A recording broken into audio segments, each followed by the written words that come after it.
नमस्कार मेरे सभी विद्यार्थियों का स्वागत है फिर से अपने YouTube चैनल भारतीय पाठशाला में। हम पढ़ रहे हैं अलंकार और उनके भेद। आगे हम जो भी अलंकारों के भेद उदाहरण सहित पढ़ रहे हैं, जितने भी हमने पूर्व की क्लास में जो संचालित थे उनमें अध्ययन किए हैं। उपमा है, रूपक है, उत्प्रेक्षा है, तो सलेश है, यमक है। आप जरूर एक बार उनको देखें। आशा करता हूं कि मेरे द्वारा जो भी अलंकार के जो वीडियो क्लासेस है वो आपको अच्छी लग रही है, आप निरंतर अध्ययन करें। तो चलो बात करते हैं आज हम उदाहरण अलंकार की। नाम से ही प्रतीत होता है कि उदाहरण, जहां पर उसको बताने के लिए उदाहरण दिया जाए, तो ये एग्जाम की दृष्टि से महत्वपूर्ण है। और किस प्रकार हम इनको पहचानेंगे और किस प्रकार इसकी परिभाषा है, इसलिए उदाहरण अलंकार है वो कक्षा 12 और सभी प्रतियोगी परीक्षाओं के लिए महत्वपूर्ण है। आप एक से ज्यादा इनको उदाहरण देखिए, जरूर प्रयास करिए, आप निश्चित रूप से उदाहरण अलंकार को आसानी से समझ पाएंगे। चलो अब बात करते हैं परिभाषा की। जब पहले एक बात कहकर उसके उदाहरण के रूप में एक दूसरी बात कही जाए और दोनों को जैसे, ज्यों, जिम्मी आदि किसी उपमावाचक शब्द से जोड़ दिया जाए, वहां उदाहरण अलंकार होता है। कहने का तात्पर्य है कि काव्य में जहां एक कथन कहा जाए और उस कथन की पुष्टि के लिए उदाहरण के रूप में दूसरा कथन प्रस्तुत किया जाए। अर्थात एक बात कह दें और फिर उदाहरण के रूप में जैसे कोई दूसरी बात कह दे कि जैसे, ज्यों, जिस प्रकार वो है। तो मेरे कहने का मतलब है कि एक बात कहकर उसके उदाहरण में दूसरी बात कहना उदाहरण अलंकार है, यानी उसका उदाहरण देना ही उदाहरण अलंकार है। तो अब हम उदाहरण के माध्यम से ही समझेंगे कि उदाहरण अलंकार परिभाषा।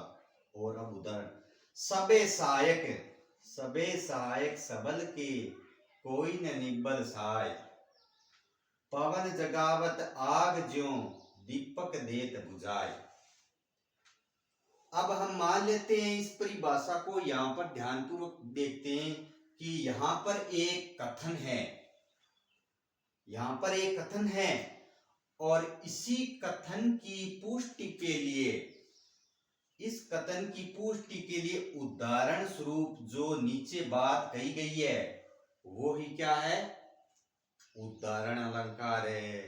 कैसे? अर्थात इस में जो बात कही गई है या इस लाइन का जो तात्पर्य है वही तात्पर्य इस उदाहरण के रूप में यहां पर समझाया जा रहा है। कैसे समझाया जा रहा है वो अब हम देखते हैं। सबे सहायक सबल के जो व्यक्ति सबल होता है उसकी तो सहायता हर कोई कर देता है। जो व्यक्ति सबल होता है अर्थात साधन संपन्न होता है उसकी तो सभी सहायता करते हैं। कोई ने निबल सहाय, निबल अर्थात जो असहाय है उसकी सहायता कोई नहीं करता है। अब ये जो कथन है, इस कथन की पुष्टि के लिए ये बात उदाहरण स्वरूप में दूसरी बात कही है, उसका भी तात्पर्य इसी से ही संबंधित है। पवन जगावत आग ज्यों, जिस प्रकार पवन है वो आग को क्या करती है, भड़काने का काम करती है, अर्थात भयंकर ज्वाला रूपी प्रदान कर देती है। दीपक देत बुझाए, और वही पवन उस दीपक को क्या कर देती है, बुझा देती है।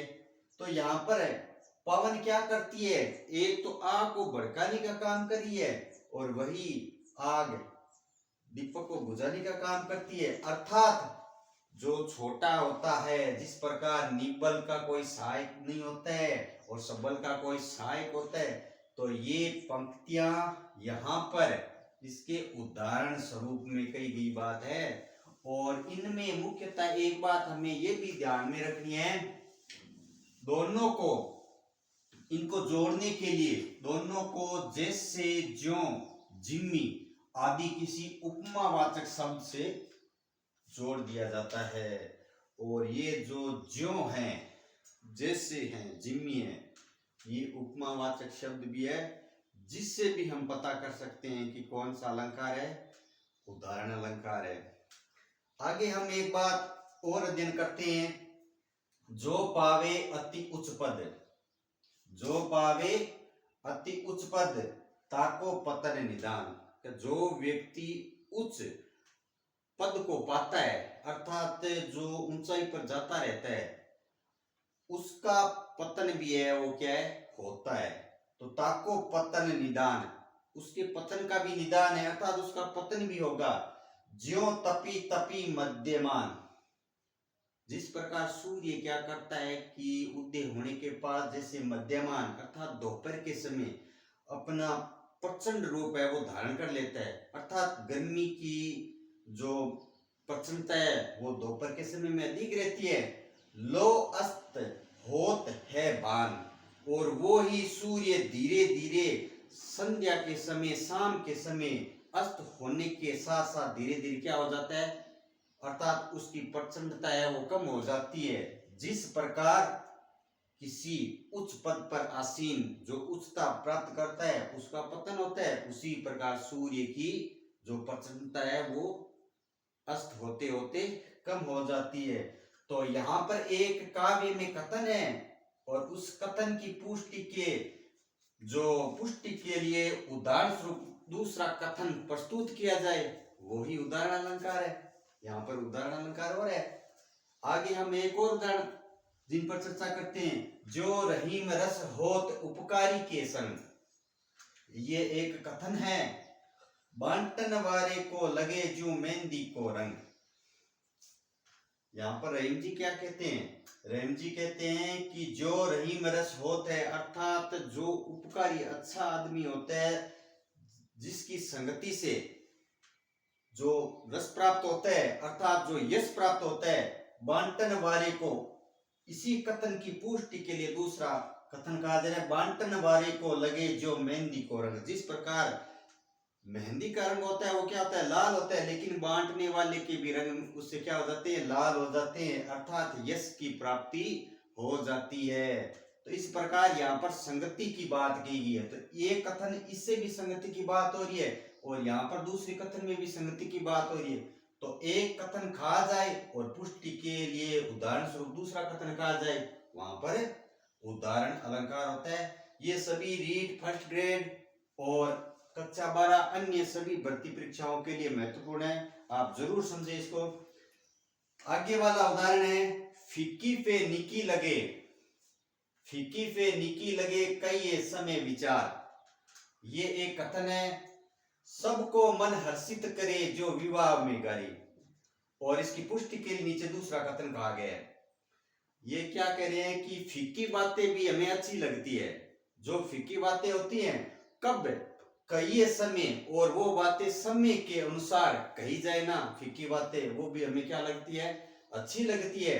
किस प्रकार, सबको मन हर्षित करे जो विवाह में गारी, और सबका मन है वो आकर्षित कर लेती है, प्रसन्न कर देती है। किस प्रकार, जो यहाँ पर उपमावाचक भी आया हुआ है, विवाह में दी जाने वाली गाली भी सबको मीठी लगती है, अर्थात मन को प्रसन्न कर देती है वो गाली भी, क्यों कि उसका कोई बुरा नहीं लगता है। इस प्रकार समय के अनुसार जो बात कही जाए वो बात अच्छी लगती है, और उदाहरण स्वरूप में इसका ये तात्पर्य भी स्पष्ट कर दिया।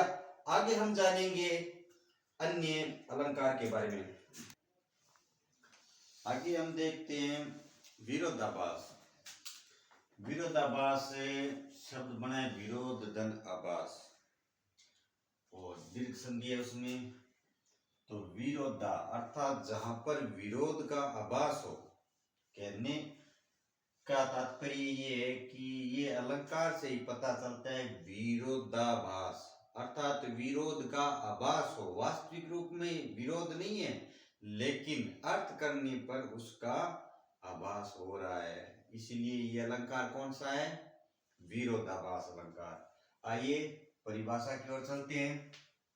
परिभाषा, जहां वास्तविक विरोध न हो किंतु अर्थ करने पर विरोध सा जान पड़ता है, लेकिन अर्थ करने पर उसका विरोध जान पड़ता हो, वहां विरोधाभास अलंकार होता है। वास्तविक रूप में कोई विरोध नहीं होता है, किंतु अर्थ करने पर विरोध का आभास होता है, वहां पर विरोधाभास अलंकार होता है। जैसे शुद्धि आए शुद्धि जाए, अर्थात शुद्धि के आने पर, अर्थात याद के आने पर जो शुद्धि है वो दूसरी शुद्धि है वो क्या है, अर्थात भूल जाते हैं, अर्थात याद आते हैं और याद भूल जाती है। शुद्धि आए शुद्धि जाए, हम इसको विभिन्न माध्यम से देखते हैं कि अर्थात प्रियतम की शुद्धि, यहाँ पर शुद्धि किसकी बात हो रही है, यहाँ पर प्रियतम की शुद्धि की बात, अर्थात याद आने पर शुद्धि, अर्थात शुद्ध बुद्ध, शुद्ध बुद्ध चेतना या चेतना चली जाती है। प्रियतम की शुद्धि अर्थात याद आने पर जो मन की शुद्ध बुद्ध है या चेतना वो चली जाती है। यहाँ शुद्धि आने पर शुद्धि चली जाती है, ऐसा कहने से विरोध सा प्रतीत हो रहा है। विरोध सा तो क्या हो रहा है, प्रतीत हो रहा है, परंतु अर्थ करने पर वास्तविक विरोध नहीं है। लेकिन अर्थ करने पर वास्तविक विरोध बिल्कुल भी प्रतीत नहीं होता है, लेकिन आभास प्रतीत हो रहा है विरोध सा, लेकिन वास्तविक रूप में अर्थ करने पर वास्तविक विरोध, सीधी सी बात है कि वास्तविक विरोध नहीं है, लेकिन उसका आभास हो रहा है कि प्रियतम की याद आने पर जो शुद्धि है वो चली गई, ऐसा आभास हो रहा है। अन्य उदाहरण भी हम जान लेते हैं। या अनुरागी चित्त की, ये जो चित्त है, जो मन है, हृदय है, या अनुरागी चित्त की गति समुझे न कोई, इसकी गति है वो कोई भी नहीं समझ सकता। ये जो दूसरे का अनुराग, जो हृदय है वो अनुराग अर्थात अनुसरण करता है या उसमें लिप्त हो जाता है। ज्यों ज्यों बूढ़े श्याम रंग त्यों त्यों उज्जवल होए, यहाँ पर विरोध का आभास कैसे हो रहा है कि ज्यों ज्यों बूढ़े श्याम रंग, जिस प्रकार श्याम का रंग अर्थात काला वर्ण होता है, त्यों त्यों ही उज्जवल होए। अर्थात यहाँ कहने का सीधा सा तात्पर्य है कि जिस प्रकार श्याम अर्थात सांवले रंग के श्याम श्री कृष्ण, उनको कहा गया है, विरोध का आभास हो रहा है, लेकिन उनके रंग में रंगने से वो क्या कह रही है, हम तो त्यों त्यों उसी प्रकार उज्जवल हो रहे हैं।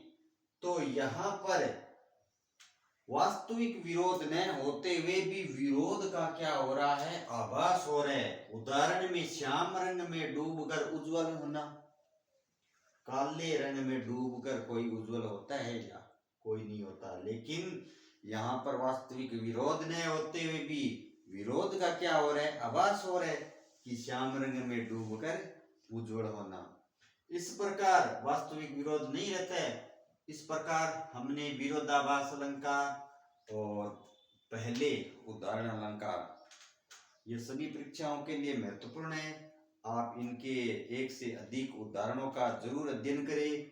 ज्यादा से ज्यादा उदाहरणों का अध्ययन करेंगे तो आप निश्चित रूप से इनसे परिचित हो जाओगे।